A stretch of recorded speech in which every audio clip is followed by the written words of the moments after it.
Hello everyone, আসসালামু আলাইকুম। সবাই কেমন আছেন? নতুন একটি ওয়েব ফিল্মের আপডেট নিয়ে আজ চলে এলাম।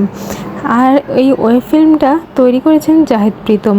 আর জাহিদ প্রীতম যতবারই আসেন ততবারই চমক নিয়ে আসেন। আর জাহিদ প্রীতম এবং তানজিন তিশা এই দুইজনের একসাথে কাজগুলো অনেক ভালো হয়। এর আগে এই দুইজনের মেমোয়ার of love O Neil Aparajita fiction দিয়ে আলোচনার কেন্দ্রবিন্দুতে ছিলেন।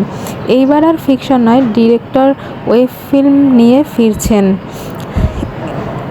ফিল্মটির নাম ঠিক করা হয়েছে ঘুমপড়ি। আর এতে তানজিন তিশার সাথে কাজ করছেন প্রীতম হাসান। আর চরকির ওয়েব ফিল্মটি রিলিজ পাবে সামনে ভালোবাসা দিবসে 14ই ফেব্রুয়ারি। এতে আরও অভিনয় করবেন পারসা মেহজাবিন পূর্ণি।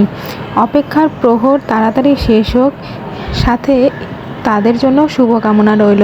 এর আগে তাসনিয়া ফারিনের সাথে প্রীতম হাসানের ওই ফিল্মটা অনেক ভালো লেগেছে। আশা করা যায় এটাও অনেক ভালো লাগবে।